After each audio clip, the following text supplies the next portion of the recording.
वो दो विषयों पर बहुत अधिक है। पहला विषय है चंद्रयान 3 की सफल लैंडिंग और दूसरा विषय है दिल्ली में G20 का सफल आयोजन। देश के हर हिस्से से, समाज के हर वर्ग से, हर उम्र के लोगों के मुझे अनगिनत पत्र मिले हैं। जब चंद्रयान 3 का लैंडर चंद्रमा पर उतरने वाला था, तब करोड़ों लोग अलग अलग माध्यमों के जरिए एक साथ इस घटना के पल पल के साक्षी बन रहे थे। इसरो के यूट्यूब लाइव चैनल पर 80 लाख से ज्यादा लोगों ने इस घटना को देखा।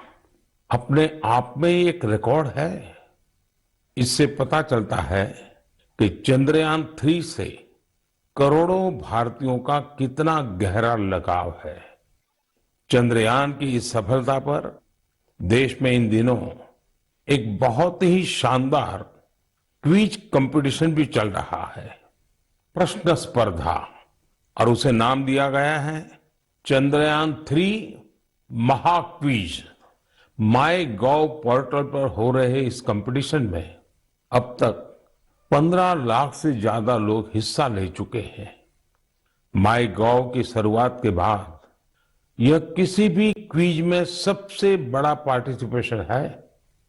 मैं तो आपसे भी कहूंगा कि अगर आपने अब तक इसमें हिस्सा नहीं लिया है तो अब देर मत करिए। अभी इसमें 6 दिन और बचे हैं। इस क्विज में जरूर हिस्सा लीजिए।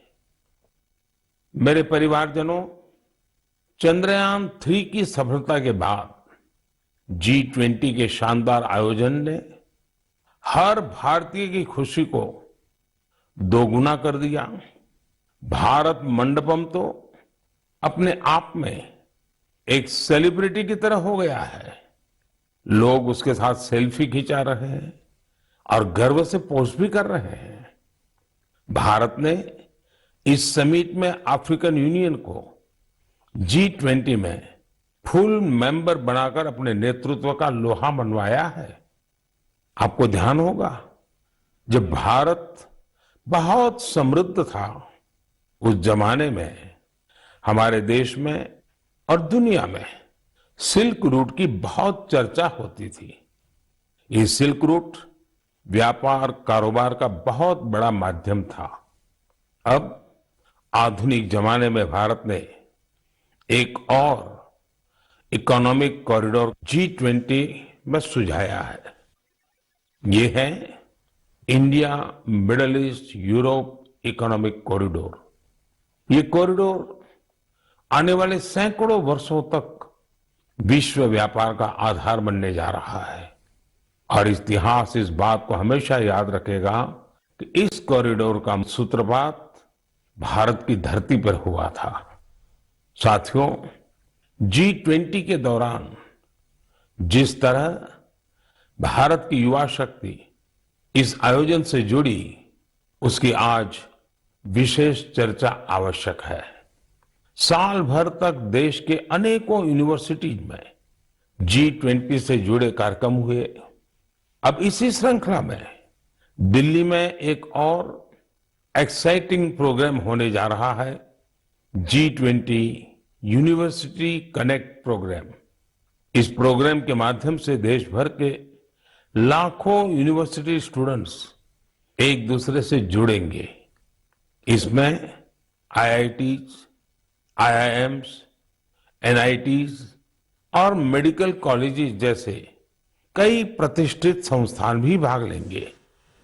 मैं चाहूंगा कि अगर आप कॉलेज स्टूडेंट हैं तो 26 सितंबर को होने वाले इस कार्यक्रम को जरूर देखिएगा, इससे जरूर जुड़िएगा। भारत के भविष्य में, युवाओं के भविष्य पर इसमें बहुत सारी दिलचस्प बातें होने वाली है। मैं खुद भी इस कार्यक्रम में शामिल होऊंगा। मुझे भी अपने कॉलेज स्टूडेंट से संवाद का इंतजार है।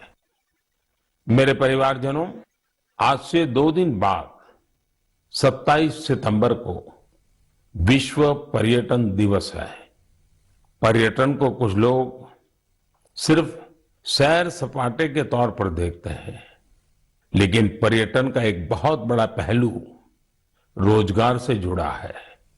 कहते हैं सबसे कम इन्वेस्टमेंट में सबसे ज्यादा रोजगार अगर कोई सेक्टर पैदा करता है तो वो टूरिज्म सेक्टर ही है। टूरिज्म सेक्टर को बढ़ाने में किसी भी देश के लिए गुडविल, उसके प्रति आकर्षण बहुत मैटर करता है। बीते कुछ वर्षों में भारत के प्रति आकर्षण बहुत बढ़ा है और G20 के सफल आयोजन के बाद दुनिया के लोगों का इंटरेस्ट भारत में और बढ़ गया है। साथियों, G20 में 1 लाख से ज्यादा डेलीगेट्स भारत आए। वो यहाँ की विविधता, अलग अलग परंपराएं, भांति भांति का खान पान और हमारी धरोहरों से परिचित हुए। यहाँ आने वाले डेलीगेट्स अपने साथ जो शानदार अनुभव लेकर गए हैं, उससे टूरिज्म का और विस्तार होगा। आप लोगों को पता ही है कि भारत में एक से बढ़कर एक वर्ल्ड हेरिटेज साइट्स भी हैं और इनकी संख्या लगातार बढ़ती जा रही है। कुछ ही दिन पहले शांति निकेतन और कर्नाटका के पवित्र होयसड़ा मंदिरों को वर्ल्ड हेरिटेज साइट्स घोषित किया गया है। मैं इस शानदार उपलब्धि के लिए समस्त देशवासियों को बधाई देता हूं। मुझे 2018 में शांति निकेतन की यात्रा का सौभाग्य मिला था। शांति निकेतन से गुरुदेव रविंद्रनाथ टैगोर का जुड़ाव रहा है। गुरुदेव रविंद्रनाथ टैगोर ने शांति निकेतन का मोटो संस्कृत के एक प्राचीन श्लोक से लिया था। वह श्लोक है, यत्र विश्वम भवत्येक नीडम, अर्थात जहां एक छोटे से घोंसले में पूरा संसार समाहित हो सकता है। कर्नाटका के जिन होयसड़ा मंदिरों को यूनेस्को ने विश्व धरोहर सूची में शामिल किया है, उन्हें 13वीं शताब्दी के बेहतरीन आर्किटेक्चर के लिए जाना जाता है। इन मंदिरों को यूनेस्को से मान्यता मिलना मंदिर निर्माण की भारतीय परंपरा का भी सम्मान है। भारत में अब वर्ल्ड हेरिटेज प्रॉपर्टीज की कुल संख्या 42 हो गई है। भारत का प्रयास है कि हमारे ज्यादा से ज्यादा ऐतिहासिक और सांस्कृतिक जगहों को वर्ल्ड हेरिटेज साइट की मान्यता मिले। मेरा आप सबसे आग्रह है कि जब भी आप कहीं घूमने जाने की योजना बनाएं तो ये प्रयास करें कि भारत की विविधता के दर्शन करें। आप अलग अलग राज्यों की संस्कृति को समझें, हेरिटेज साइट्स को देखें। इससे आप अपने देश के गौरवशाली इतिहास से तो परिचित होंगे ही, स्थानीय लोगों की आय बढ़ाने का भी आप अहम माध्यम बनेंगे। मेरे परिवारजनों, भारतीय संस्कृति और भारतीय संगीत अब ग्लोबल हो चुका है। दुनिया भर के लोगों का इनसे लगाव दिनों दिन बढ़ता ही जा रहा है। एक प्यारी सी बिटिया द्वारा की गई एक प्रस्तुति, उसका एक छोटा सा ऑडियो आपको सुनाता हूं। जगज्जालपालं कजत्कण्ठमालं शरच्चन्द्रभालं महादैत्यकालं नभो नीलकायं तुरावारमायं सुपद्मसहायं भजेऽहं भजेऽहम्। नागेन्द्रहाराय त्रैलोचनाय भस्मङ्गरागाय माहेश्वराय नित्याय शुद्धाय दिगंबराय तस्मै नकाराय नमः शिवाय। इससे सुनकर आप भी हैरान हो गए ना, कितनी मधुर आवाज है और हर शब्द में जो भाव झलकते हैं, ईश्वर के प्रति उनका लगाव हम अनुभव कर सकते हैं। अगर मैं ये बताऊं कि सुरीली आवाज जर्मनी की एक बेटी की है तो शायद आप और अधिक हैरान होंगे। इस बिटिया का नाम कैसमी है। 21 साल की कैसमी इन दिनों इंस्टाग्राम पर खूब छाई हुई है। जर्मनी की रहने वाली कैसमी कभी भारत नहीं आई है, लेकिन वो भारतीय संगीत की दीवानी है। जिसने कभी भारत को देखा तक नहीं, उसकी भारतीय संगीत में ये रुचि बहुत ही इंस्पायरिंग है। कैसमी जन्म से ही देख नहीं पाती है, लेकिन ये मुश्किल चुनौती उन्हें असाधारण उपलब्धियों से रोक नहीं पाई। म्यूजिक और क्रिएटिविटी को लेकर उनका पैशन कुछ ऐसा था कि बचपन से ही उन्होंने गाना शुरू कर दिया।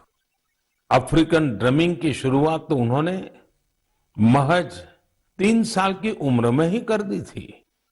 भारतीय संगीत से उनका परिचय 5-6 साल पहले ही हुआ। भारत के संगीत ने उनको इतना मोह लिया कि उसमें पूरी तरह से रम गई। उन्होंने तबला बजाना भी सीखा है।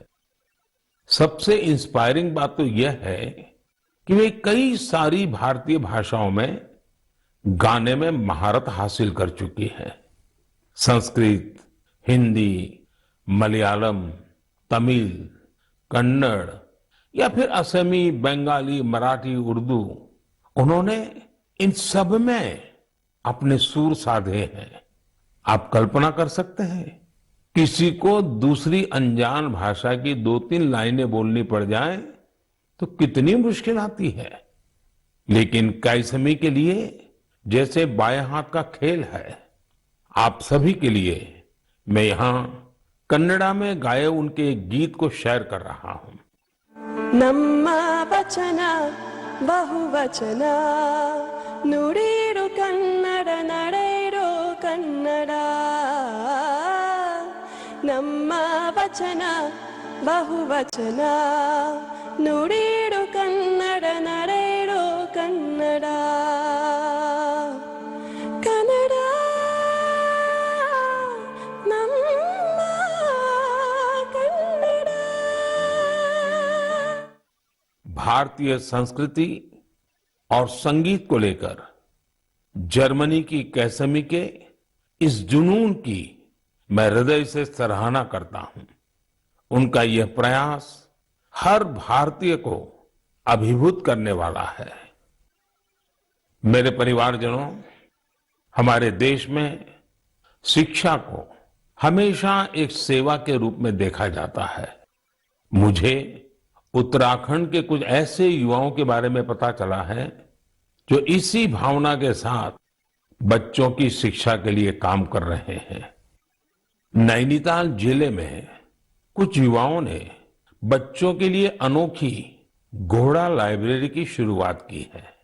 इस लाइब्रेरी की सबसे बड़ी विशेषता यही है कि दुर्गम से दुर्गम इलाकों में भी इसके जरिए बच्चों तक पुस्तकें पहुंच रही है। और इतना ही नहीं, ये सेवा बिल्कुल निशुल्क है। अब तक इसके माध्यम से नैनीताल के 12 गांवों को कवर किया गया है। बच्चों की शिक्षा से जुड़े इस नेक काम में मदद करने के लिए स्थानीय लोग भी खूब आगे आ रहे हैं। इस घोड़ा लाइब्रेरी के जरिए ये प्रयास किया जा रहा है कि दूर दराज के गांवों में रहने वाले बच्चों को स्कूल की किताबों के अलावा कविताएं, कहानियां और नैतिक शिक्षा की किताबें भी पढ़ने का पूरा मौका मिले। ये अनोखी लाइब्रेरी बच्चों को भी खूब भा रही है। साथियों, मुझे हैदराबाद में लाइब्रेरी से जुड़े एक ऐसे ही अनूठे प्रयास के बारे में पता चला है। यहां 7वीं क्लास में पढ़ने वाली बिटिया आकर्षणा सतीश ने तो कमाल कर दिया है। आपको यह जानकर आश्चर्य हो सकता है कि महज 11 साल की उम्र में ये बच्चों के लिए एक दो नहीं बल्कि 7 लाइब्रेरी चला रही है। आकर्षणा को 2 साल पहले इसकी प्रेरणा तब मिली जब वो अपने माता पिता के साथ एक कैंसर अस्पताल गई थी।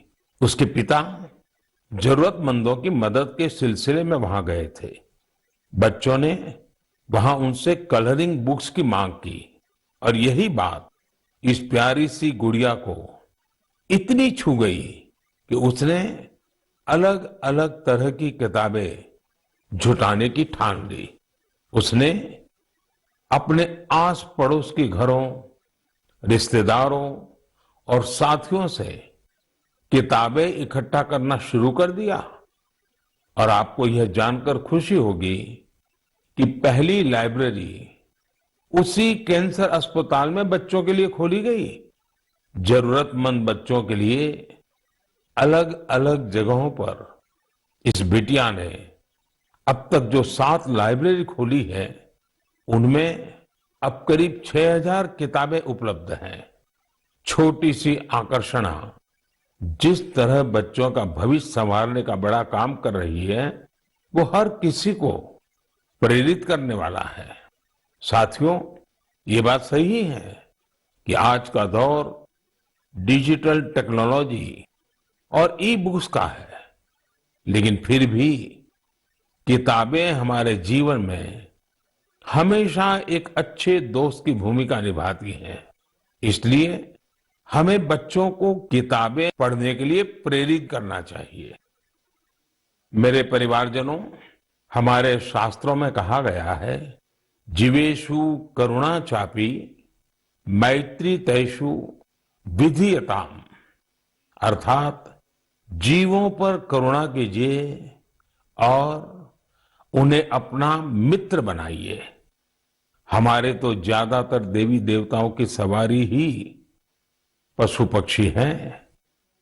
बहुत से लोग मंदिर जाते हैं, भगवान के दर्शन करते हैं, लेकिन जो जीव जंतु उनकी सवारी होते हैं उस तरफ उतना ध्यान ही नहीं देते।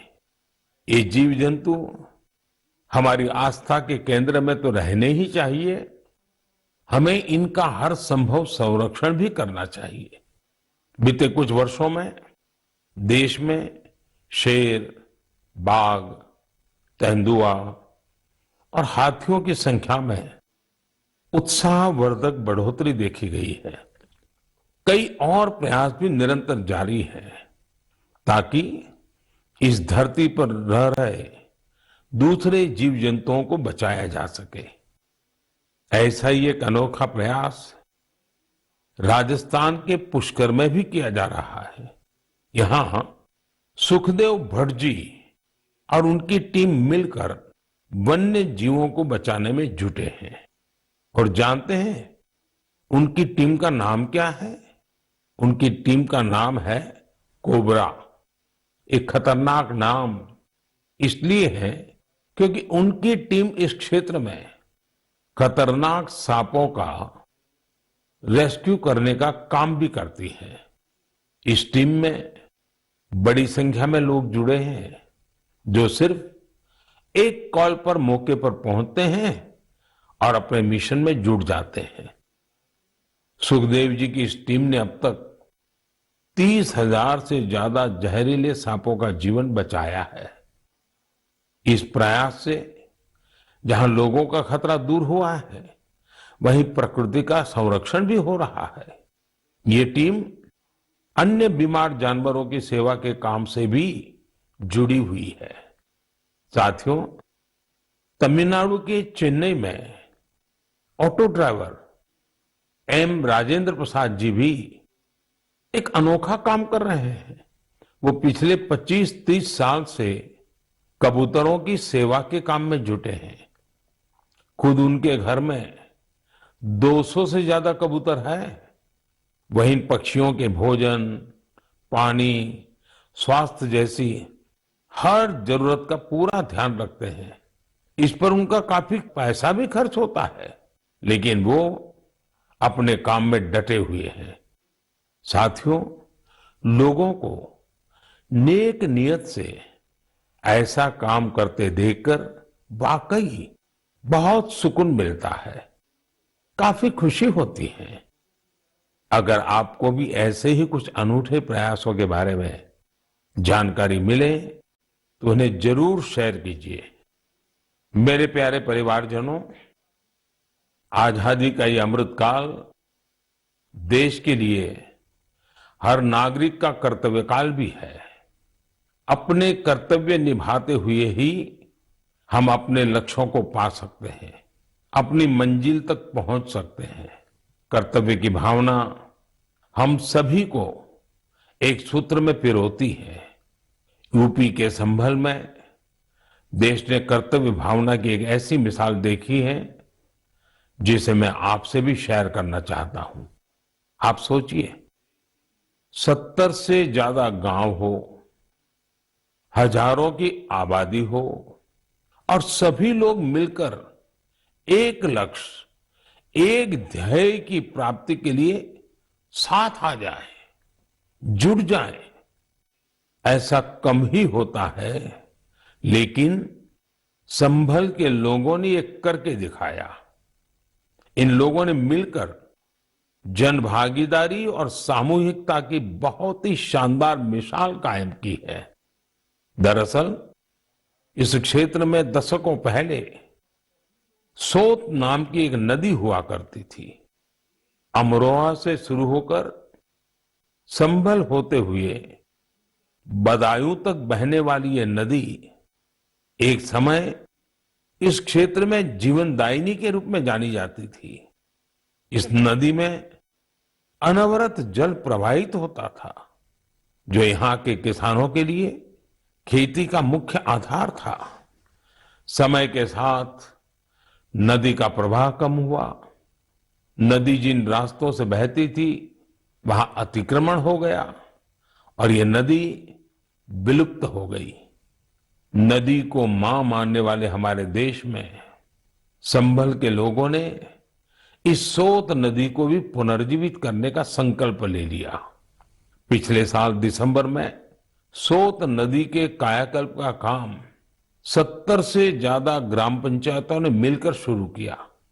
ग्राम पंचायतों के लोगों ने सरकारी विभागों को भी अपने साथ लिया। आपको ये जानकर खुशी होगी कि साल के पहले 6 महीने में ही ये लोग नदी के 100 किलोमीटर से ज्यादा रास्ते का पुनरुद्धार कर चुके थे। जब बारिश का मौसम शुरू हुआ तो यहाँ के लोगों की मेहनत रंग लाई और सोत नदी पानी से लबालब भर गई। यहाँ के किसानों के लिए खुशी का एक बड़ा मौका बनकर आया है। लोगों ने नदी के किनारे बांस के 10,000 से भी अधिक पौधे भी लगाए हैं ताकि इसके किनारे पूरी तरह सुरक्षित रहें। नदी के पानी में 30,000 से अधिक गंबूसिया मछलियों को भी छोड़ा गया है ताकि मच्छर न पनपे। साथियों, सोत नदी का उदाहरण हमें बताता है कि अगर हम ठान लें तो बड़ी से बड़ी चुनौतियों को पार कर एक बड़ा बदलाव ला सकते हैं। आप भी कर्तव्य पथ पर चलते हुए अपने आसपास ऐसे बहुत से बदलावों का माध्यम बन सकते हैं। मेरे परिवारजनों, जब इरादे अटल हो और कुछ सीखने की लगन हो तो कोई काम मुश्किल नहीं रह जाता है। पश्चिम बंगाल की श्रीमती शकुंतला सरदार ने इस बात को बिल्कुल सही साबित करके दिखाया है। आज वो कई दूसरी महिलाओं के लिए प्रेरणा बन गई है। शकुंतला जी जंगल महल के शातनाला गांव की रहने वाली है। लंबे समय तक उनका परिवार हर रोज मजदूरी करके अपना पेट पालता था। उनके परिवार के लिए गुजर बसर भी मुश्किल थी। फिर उन्होंने एक नए रास्ते पर चलने का फैसला किया और सफलता हासिल कर सबको हैरान कर दिया। आप ये जरूर जानना चाहेंगे कि उन्होंने ये कमाल कैसे किया। इसका जवाब है एक सिलाई मशीन। एक सिलाई मशीन के जरिए उन्होंने साल की पत्तियों पर खूबसूरत डिजाइन बनाना शुरू किया। उनके इस हुनर ने पूरे परिवार का जीवन बदल दिया। उनके बनाए इस अद्भुत क्राफ्ट की मांग लगातार बढ़ती जा रही है। शकुंतला जी के इस हुनर ने न सिर्फ उनका बल्कि साल की पत्तियों को जमा करने वाले कई लोगों का जीवन भी बदल दिया है। अब वो कई महिलाओं को ट्रेनिंग देने का भी काम कर रही है। आप कल्पना कर सकते हैं, एक परिवार जो कभी मजदूरी पर निर्भर था, अब खुद दूसरों को रोजगार के लिए प्रेरित कर रहा है। उन्होंने रोज की मजदूरी पर निर्भर रहने वाले अपने परिवार को अपने पैरों पर खड़ा कर दिया है। इससे उनके परिवार को अन्य चीजों पर भी फोकस करने का अवसर मिला है। एक बात और हुई है, जैसे ही शकुंतला जी की स्थिति कुछ ठीक हुई, उन्होंने बचत करना भी शुरू कर दिया है। अब वो जीवन बीमा योजनाओं में निवेश करने लगी है ताकि उनके बच्चों का भविष्य भी उज्जवल हो। शकुंतला जी के जज्बे के लिए उनकी जितनी सराहना की जाए वो कम है। भारत के लोग ऐसी ही प्रतिभा से भरे होते हैं। आप उन्हें अवसर दीजिए और देखिए वे क्या क्या कमाल कर दिखाते हैं। मेरे परिवारजनों, दिल्ली में G20 समिट के दौरान उस दृश्य को भला कौन भूल सकता है जब कई वर्ल्ड लीडर्स बापू को श्रद्धा सुमन अर्पित करने एक साथ राजघाट पहुंचे। यह इस बात का एक बड़ा प्रमाण है कि दुनिया भर में बापू के विचार आज भी कितने प्रासंगिक है। मुझे इस बात की भी खुशी है कि गांधी जयंती को लेकर पूरे देश में स्वच्छता से संबंधित बहुत सारे कार्यक्रमों का प्लान किया गया है। केंद्र सरकार के सभी कार्यालयों में स्वच्छता ही सेवा अभियान काफी जोर शोर से जारी है। इंडियन स्वच्छता लीग में भी काफी अच्छी भागीदारी देखी जा रही है। आज मैं मन की बात के माध्यम से सभी देशवासियों से एक आग्रह भी करना चाहता हूं। 1 अक्टूबर यानी रविवार को सुबह 10 बजे स्वच्छता पर एक बड़ा आयोजन होने जा रहा है। आप भी अपना वक्त निकालकर स्वच्छता से जुड़े इस अभियान में अपना हाथ बटाएं। आप अपनी गली, आस पड़ोस, पार्क, नदी, सरोवर या फिर किसी दूसरे सार्वजनिक स्थल पर इस स्वच्छता अभियान से जुड़ सकते हैं। और जहां जहां अमृत सरोवर बने हैं, वहां तो स्वच्छता अवश्य करनी है। स्वच्छता की ये कार्यांजलि ही गांधी जी को सच्ची श्रद्धांजलि होगी। मैं आपको फिर से याद दिलाना चाहूंगा कि इस गांधी जयंती के अवसर पर खादी का कोई न कोई प्रोडक्ट जरूर खरीदें। मेरे परिवारजनों, हमारे देश में त्योहारों का सीजन भी शुरू हो चुका है। आप सभी के घर में भी कुछ नया खरीदने की योजना बन रही होगी। कोई इस इंतजार में होगा कि नवरात्र के समय वो अपना शुभ काम शुरू करेगा। उमंग, उत्साह के इस वातावरण में आप वोकल फॉर लोकल का मंत्र भी जरूर याद रखें। जहां तक संभव हो, आप भारत में बने सामानों की खरीदारी करें, भारतीय प्रोडक्ट का उपयोग करें और मेड इन इंडिया सामान का ही उपहार दें। आपकी छोटी सी खुशी किसी दूसरे के परिवार की बहुत बड़ी खुशी का कारण बनेगी। आप जो भारतीय सामान खरीदेंगे, उसका सीधा फायदा हमारे श्रमिकों, कामगारों, शिल्पकारों और अन्य विश्वकर्मा भाई बहनों को मिलेगा। आजकल तो बहुत सारे स्टार्टअप्स भी स्थानीय प्रोडक्ट्स को बढ़ावा दे रहे हैं। आप स्थानीय चीजें खरीदेंगे तो स्टार्टअप्स के इन युवाओं को भी फायदा होगा। मेरे प्यारे परिवारजनों, मन की बात में बस आज इतना ही।